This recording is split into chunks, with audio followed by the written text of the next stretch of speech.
Samba Sport Podcast, where stories are told.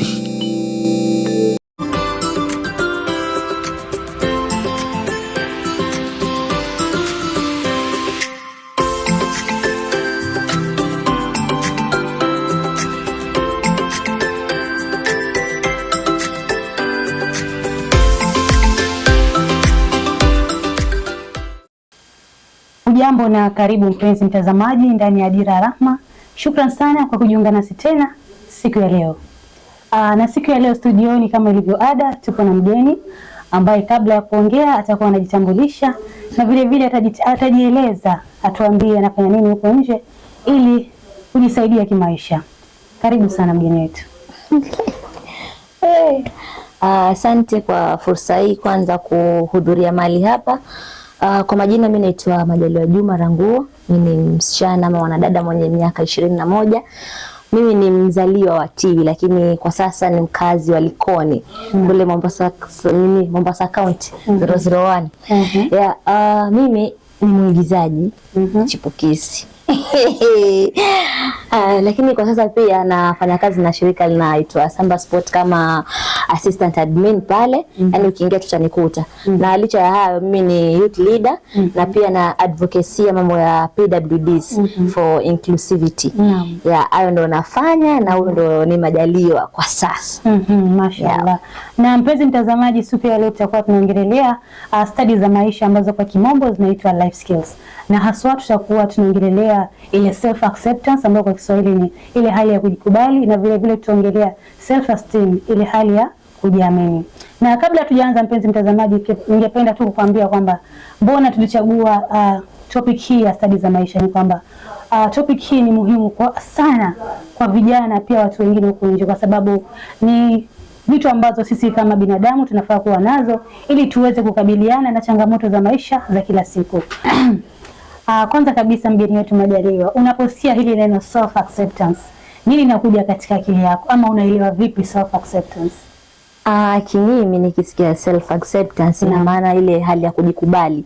Hata kama una makosa, hata kama kuna vitu ambavyo havifanya, hata kama uko kamili, ile hali ile ambayo una uwezo wa kujikubali, ndio mimi naona kimimi yamaanisha self acceptance. Ile hata kama una makosa, hata kama umefanya kitu gani katika maisha ama wapitia kitu gani, ile kujikubali sasa. Naam, shukrani sana. Na labda pia Majaliwa uweze utuambie ile self acceptance na self esteem ile relationship yao ni gani, ama zinahusiana gani, ama labda kama zinakaribiana kimaana pia uweze kutuelezea. Kiuelewa wangu ule mdogo ambao naujua, self esteem na self acceptance kidogo vikaribiana, ama tuseme vikaribiana kabisa, kwa sababu tukiangalia self esteem ni ile hali ya kujithamini. Ile unajua self esteem huwa yapanda, kuna low na high self esteem, si ndio? Kwa sababu kwa nini inapanda na kushuka? Ni kwa sababu ile maneno ambayo unayapata kwa watu either itakuwa positive ama zingine ni negative, ndio maana inakufanyisha ipande ama ishuke. So self esteem ni ile hali ya kujithamini wewe ni nani. Unaweza kusikia Majaliwa sijui mbaya, wewe sasa tishaanza kubadilika. Majaliwa sijui ukisikia Majaliwa ni mzuri shaanza kupanda. So ni ile hali ya kujithamini, na self acceptance ni hali ya kujikubali. So yamaanisha ukiwa karibu ukijithamini tayari ushafanya nini? Ukijikubali yamaanisha umejithamini. Na usipojikubali yamaanisha hujajithamini. Kwa hivyo yamaanisha wewe unataka ukisikiza maneno ya watu na vile hujajikubali yale makosa yako yenye uko nayo ama vile ulivyo, yamaanisha tayari self esteem yako itayumba yumba. So hizi ni vitu ambazo za wana lazima uwe na hii moja, lazima uwe nayo ndio hii moja iwe. Hii moja ikikosekana hii nyingine haiwezi kuwa. Naam, shukrani sana. Kwa hivyo unasema kwamba self esteem kuna high na low. Na inategemea jinsi ambavyo watu wanakuchukulia huko nje. Nasema wakikuchukulia kwa upande mbaya inashuka. Na labda wakikuchukulia kwa upande mzuri inapanda. Lakini ukiwa na ile self acceptance nzuri, hata waseme nini, hiyo yapanda kwa kupanda, hata ujali lolote. Yani Shukran sana, na natumai hadhira yetu imepata kujua na kuelewa zaidi nini maana self acceptance, na pia kujua self esteem inahusiana vipi na mtu binafsi. Majaliwa Ranguo, labda utuelezee hii self acceptance ama hii self esteem, labda ushaikabiliana nao vipi wewe katika maisha yako ya kila siku? Self acceptance kwa nao si safari rahisi, ama si hali ambayo ni rahisi kwa mwanadamu kama mtu wa kawaida hivi. Tena ukiangalia hususan mimi acha niseme kwa mimi mtu ambaye anaishi na ulemavu. Si hali rahisi sana kwa sababu kuna vitu vingi ambavyo wapitia. Ni safari ndefu ambayo yani mpaka ukifikia ukijikubali basi wewe tuseme ushatoboa kimaisha. Kwa sababu weza kuwa uko maskini labda niseme lakini uko na self acceptance nzuri. Ndio maana nikatumia neno ushatoboa kimaisha. Kwa sababu ile hali tu ya kujikubali tayari na kujitoa kujichanganya kwa watu tayari aleta ile yani kwamba wewe sasa ushafikia pale mahali ambako patarajiwa kuwa. Kwa sababu kimimi tu yani kufikia hapa nilipo haija kwa rahisi. Ndio maana nakwambia ni safari ngumu ambayo yani imenichukua muda mwingi sana na imenichukua time yangu nyingi sana. Laiti ningejua ama laiti ningekuwa ninayo tangu mwanzo ama labda ningepata watu ambao naweza kutegemea ama labda wakanitoa pale nilipo tangu mwanzo. Yani mimi nahisi kuna mali ningekuwa nimefika mbali sana. Yani kuna wakati wanaketi na juta nikasema fadhali ningekuwa nimeikubali tangu kitambo. Ushaona kuna watu sometimes katika mazingira fulani unaweza ukawa nao lakini wasikusaidie katika ile hali yako kuitoa kwa sababu ni watu ambao ushazoeana nao, ni watu ambao wajuana nao so hawaleti impact yote kwako. Lakini ukipata mtu ambaye anaweza kukutoa pale yani wao wafikiria nimepoteza muda mwingi sana. So kimimi imekuwa safari ndefu na ni safari ngumu mpaka saa hii yani nangangana nao. Nashukuru alhamdulillah nimefika mahali lakini ni safari ngumu ambao yani kimimi yani sioni ama sitamani nifike mtu mwingine yoyote. Hususan sisi watu ambao wanaishi na ulemavu yani ni hali ngumu ukiangalia waishi na ulemavu alafu msichana yani ndo kabisani yani ndo haribu kila kitu na self esteem pia inakuwa ngumu na environment ambayo uko nayo. Kama ni watu wa kila masaa kupata negativity alafu hujajikubali hiyo ndo yakawasi kabisa. Fadhali ujikubali itakuwa tu a period of time ile mtakwambia wewe uwezi chochote lakini ushajikubali itachukua muda kidogo. Lakini ikiwa haujajikubali alafu ndo self esteem yako iko low itachukua nadhani itagharimu maisha yako yote ndio ufikie pale ambapo unahitajika kufika. Mpenzi mtazamaji, kama unavyosikia Majaliwa ni kwamba kuna hali ambazo sisi binadamu tunazipitia ambazo zinafanya kwamba self acceptance yetu inakuwa chini na pia self esteem yetu inashuka, na vitu kama hizo zinaweza kusababishia sisi tuweze kujuta baadaye kama alivyosema. Labda Majaliwa tuambie ni changamoto gani ambazo ulizipitia wakati ambapo haukuwa umejikubali, haukuwa na ile self esteem. Zile changamoto zilikuwa zipi? Yaani changamoto yangu kubwa mimi ilikuwa siwezi kaa mbele za watu ama nipite mbele za watu. Yaani nilikuwa na feel hicho kitu yani watanionaje hawa mimi. Yaani ni ile maneno kwamba kupita huko yule sijui ni fupi, yule sijui hivi. Yaani vitu vingi yani ilikuwa varan kwenye mind yangu. Alafu sasa sawa environment ilikuwa mimi nakaa, my family was very supportive. Lakini the outside world now ni ile sasa kujulisha kwamba wewe kumbe wewe ni mlemavu. Mimi keti maisha yangu mpaka class 8 namaliza sikuwahi kujijua kama mimi ni mlemavu. Lakini after nimemaliza sasa ndo nikaanza kujijua kwa mimi nina tofauti bwana eti sasa ile wewe ni kwenye nafika sifiki kumbe sasa najiona kumbe nishakuwa na loni hapa na mwisho. Sasa yani nikutia mimi maisha magumu yani kile nitakachofanya naona sasa nitatengaje na mtu mrefu mwenye niko hapa sitagotwa mimi. Ama ni ile kuna vitu ambavyo kwa vikinifanya nikivifikiria. Yani mpaka kuna wakati mpaka nilimwambia mamangu mimi sitaki tena kuishi. Mimi mbaki ndani, mamangu wajaribu ile nitoke nje lakini yani mimi nakatumba kindani. Hata nilipomaliza form 4 ilikuwa ninayo kidogo lakini hiyo kujikubali ilikuwa ninayo lakini wewe ilikuwa sasa ni safari ngumu sana ndio nijikubali ile kawaida sasa. Mimi ndo Majaliwa, hivi ndo nilivyo, hata ikifanya nini haiwezi tokea nikabadilika.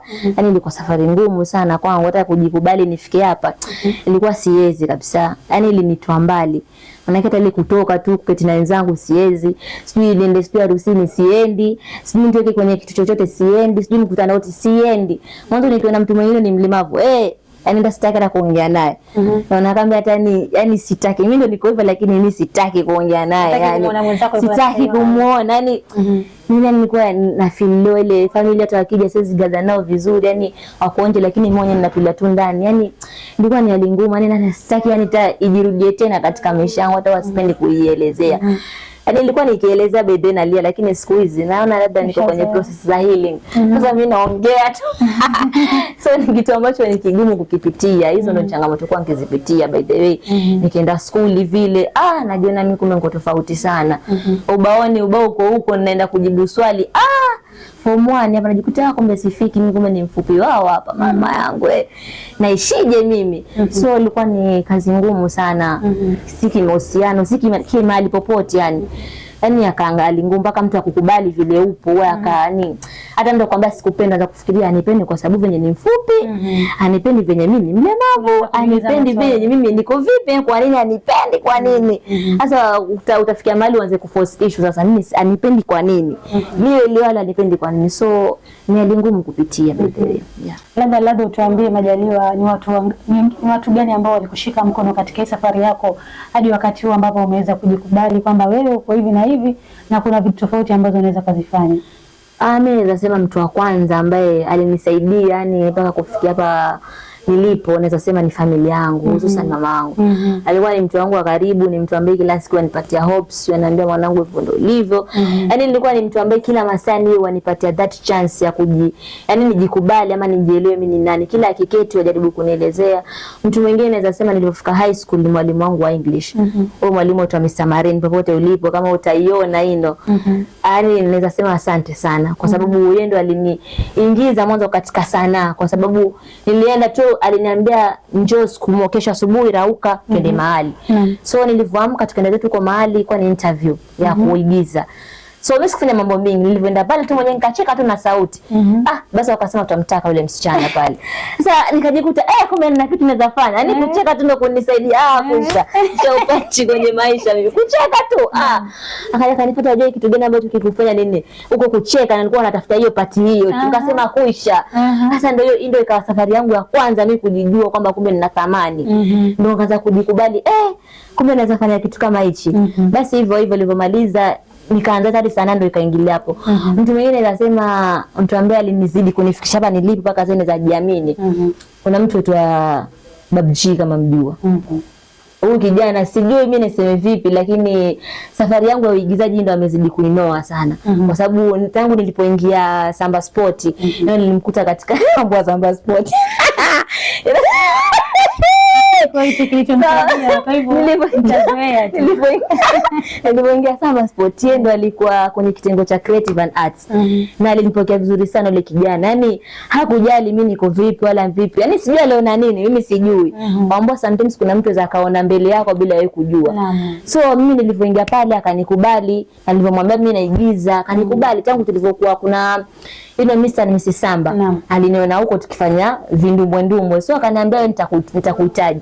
Na nilipokuja hapa hakuniacha, akanikubali, yaani ilikuwa ni supportive system yangu. Kila nikifanya hivyo ananiambia Majaliwa usifanye hivi, usifanye hivi. Wako wengi katika hiyo industry ya uigizaji hapa nini Samba Sport kwenye hiyo kitengo ya creative and arts. Kuna kina Junju, kuna Pagawa, lakini huyo kijana angekuwa si yeye, Junju asingenijua wala huyo Pagawa asingenijua, ama wote ambao wamenishika mkono katika hichi kitengo cha uigizaji mpaka hapo nilipofikia wasingenijua. Kwa sababu sasa naweza nenda nikapiga mahali kwangu show, naweza ni mtu ambaye amenishika sana, nipate ushauri, Majaliwa fanya hivi na hivi, fanya hivi na hivi na hivi. Yenyewe naweza kusema ni shirika la Samba Sport kwa ujumla. Kwa sababu limenipatia chances nyingi. Yaani na wengine watu ambao siwezi kuwataja labda hapa, lakini nashukuru kuna wengine ambao lazima wataje, kuna nyambo wako nyuma yako wanakusimamia kimaombi kila kitu, lakini wote mimi nawathamini. Labda kama sijakutaja si eti sikuthamini, namthamini, najua mchango wako ni gani pa hapa mimi napoko nimefikia. So ni watu wengi, lakini hao nilikutajia ndio ni nguzo zangu kuu ambazo zimenifanya mpaka sasa hivi mimi niko hapa. Nikisema mimi ni msanii, ujue ni huyo mtu mwalimu wangu wa English na wewe kijana Babji, kijana wengine tu machachari. Na hiyo jina pia linaonyesha kwamba ni kijana machachari kabisa. Alafu ndio hivyo. Na nimesikia ukitaja shirika la Samba Sports kwa uchache, lakini nataka utuelezee ni jinsi gani shirika la Samba Sports liliweza kukusaidia mpaka mahali hapa ambapo umefikia siku ya leo. Mara kwanza nilikutana nao kwenye nini nyingine inaitwa ilikuwa ni Pistola Mental, ilikuwa ni nini ya mambo ya kujenga amani hivi huko Likoni kule kwa Mwahima. So nikaona, lakini nika-admire tu natamani ningekuwa pale na mimi. Lakini afu roho yangu kasema nini kilikuvutia? Yaani vile ambavyo wako caring, vile wanahudumia watu, vile yaani ile kueleza watu, nikasema how I wish nilikutana na dada mmoja kibonge mtazamira. Huyo ndo alinifanya nika-admire sana Samba Sport. Nikasema kwa nini natamani ningekuwa pale, lakini nikafunga jambia mimi pale nina uwezo gani mimi. siwezi tena, hiyo ndoto ikafifia hapo. So kwa wakati mwingine tulikuwa na play Mr and Mrs Samba 2024 2025 hapo. So mimi nikaona hiyo ndio chance, labda Mungu ile tamanio langu dile labda ni ile hebu ngoja nijaribu. So nika apply, bahati nzuri nikafanikiwa, nikaja tukafanya interview nini, yani vitu vingi vikapita. Yani alhamdulillah, yani kama yani kwangu ilikuwa tu, yani ilikuwa rahisi, ilikuwa dream come true. Yani nakuta tu mara ninapigiwa simu ninakuja mpaka boot camp ikafika. Kule ndio kulikuwa mambo yote, kule ndio kulinifanya kuna ile session moja inaitwa VBE. Naam. Mbele tumaanisha kwa nini? Yani ndio tuambie VBE in full. Hiyo value based education. Ni sema ni training ambayo ya kufanya ujijue ni nani, self acceptance, yani wewe mwenyewe ni nani, Majaliwa ni nani, wewe ni nitaka nijijue Majaliwa mimi niko vipi, nahitaji nini ndio niwe pale ambako nahitajika kuwa. So yani ni mafunzo mazuri sana ambayo yanapatikana pale, mafunzo ya leadership. Ndio nikwambia mimi ni kiongozi wa vijana, imanishi nilijitokezea tu. Mafunzo yalitokea kule ambako ninakwambia yalitokea. Na bahati nzuri katika kutangaza washindi, alhamdulillah nikawataji sana hapa. Nikasema ndoto hino. Kusikia hivi za na hivi Majaliwa will join us. Kuna video yangu mpaka huwa najicheka. Nakwambia nilizama chini nikasema Mungu umenionekania. Mpaka leo niko mbele Samba Sport hapo, mimi ndio face wao. Mimi ndio receptionist, bado ukiingia tu boom. Sasa jamani, wani kutamii tayari. Wakanichukua kama assistant admin wao, nashukuru. So mimi naona ni nafasi kubwa sana kwangu na sichukuli for granted kwa sababu imenitoa mbali. Na mpaka hapa ambako nimefika. Yani kupitia hao pia nimepata nafasi nyingi sana. Sababu zanga kitimba mtu akanipigia simu, wafanya Samba. Nilikuwa nakuita Malifani, nilikuwa na Malifani kwenye event, nikasema basi njoo. Yani sijapigiwa na mtu yote, sasa ni mtu simjui. Wanaambia tu wafanya Samba, alikuwa nataka mtu mmoja ku represent walemavu. Tayari napata nafasi. Yani na kabla ya hapo ukiwa nyumbani umejifungia hauko unapata? Sikuwa napata opportunity hata moja. Ndio makakati ningekuwa bado najifungia kule ndani ingekuwaje mimi? Sasa ningekuwa vipi mimi? Yani mimi sasa pale ferry mimi nilikuwa sivuki paka mzazi. Ama si mfano mzuri tu. Sasa mimi zangeenda ya ferry nikavuka hata saa moja na mamangu ninamwacha nyumbani. Yani siku hizi niko hivi. Hapo self acceptance inaingia. Shukrani sana Majaliwa kwa hayo, na natumai mpenzi msikilizaji na mtazamaji ameweza kusikia haya yote, kwamba wale wote huko nje wale watu huko nje, sisi wote tuko na jukumu la kupendana, kujipenda wewe mwenyewe kwanza, na pia wale wengine pia watupatie ile matumaini na pia moyo, ili tuweze kuenuka katika hali zetu tofauti tofauti, ili tuweze kukabiliana zile changamoto katika maisha yetu ya kawaida. Mtazamaji, Majaliwa wetu hapa itabidi mzoe na kicheko, na kama alivyowaambia kicheko ndio ambacho kiliweza kumsaidia paka akafika pale ambapo yupo katika kitengo cha sanaa. Shukrani sana Majaliwa, na labda utuelezee kuna umuhimu gani wa mtu kujikubali yeye mwenyewe na pia kuwa na ile self esteem, inamsaidia vipi katika maisha yake? Kwanza mimi niseme kwamba kwa vijana wenzangu ama kwa watu ambao wanaishi na ulemavu ama wasichana wenzangu, kila mtu ana safari yake katika maisha. Usichukulie safari ya Majaliwa ama safari ya Rehema ndio ni yako.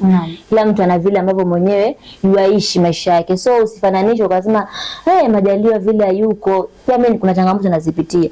So yamaanisha ukitaka watu wakukubali lazima uanze mwenyewe kujikubali. Ni uwaforce hao kukukubali. Lakini ukitaka kuwaforce kwao ni kwamba wewe umejikubali na wewe umejithamini kwamba wewe ndio ni wewe, kitokee kipi toka mbona bichwa kubwa, hilo bichwa halitakuwa dogo hata siku hii moja. Ni lako na we proud of yourself.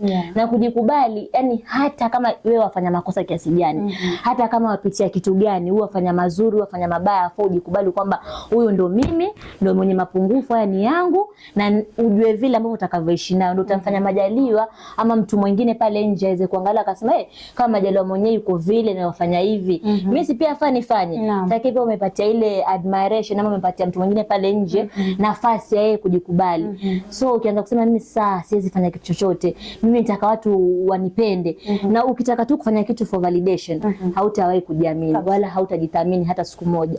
Fanya kitu wewe, fanya tu kama wewe Majaliwa mimi nafanya, mimi ni kama kucheka na cheka, sitaki kuvalidate mtu yoyote, akikipenda, sipokipenda none of my business. Mimi bora akimuudhi, lakini mimi kama tanifurahisha. Kikikuudhi utajua mwenyewe, kwa sababu najua mwenyewe kwenye imenitoa rehema. Kwa mimi nikicheka ukiudhika, samahani, utajua mwenyewe, hiyo don't care, doesn't matter. Sio maanisha ufanye kile kitu ambacho wewe moyoni mwako waridhika nacho na wakipenda, almuradi tu kumuudhi Mwenyezi Mungu basi. Afuje hivi almradi kitu mimi hakimuudhi Mungu, wengine mtajua wenyewe.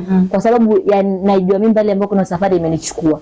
Naijua pale mimi ambayo safari imenichukua muda gani. So maanisha pale kijana pale nje, jikubali vile ulivyo, anza kujipenda vile ulivyo. Na ukiona una chance bwana, jifurahishe.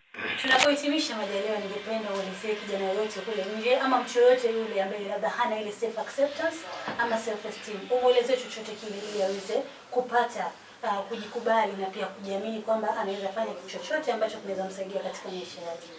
Kwanza nichukue fursa hii kumwambia kijana mwenzangu pale nje ama mtu yote anaishi na ulemavu kwamba safari si moja, kila mtu ana safari yake katika maisha. Cha muhimu ni kwamba ujikubali, uanze kujipenda, ndo nje wataanza kukupenda. Ujikubali. So cha muhimu kwamba pale ulipofika panatosha. Si lazima ukuwe perfect ama si lazima kila mtu akuone vile ambavyo watakaofaa kuwa. Si lazima uvalidate mtu yoyote. Pale ambako wewe upo panatosha. Cha muhimu ujiamini, ujipende na ujikubali. Kila kitu kitafika pale ambako unahitaji kufika.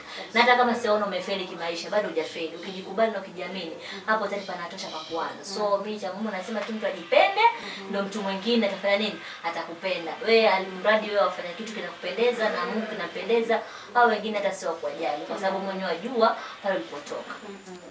Shukrani sana Majaliwa, mgeni wetu leo. Na mpenzi mtazamaji, kama mlivyomsikia na kumuona Majaliwa wetu, ni hayo ndio alikuwa nayo siku ya leo. Na shukrani sana kwa kuchukua muda wako na kutusikiliza na pia kututazama sisi siku ya leo. Na hadi siku nyingine, kwa heri. Nimekuwa wako Ngala Rehema, ukipenda sesi.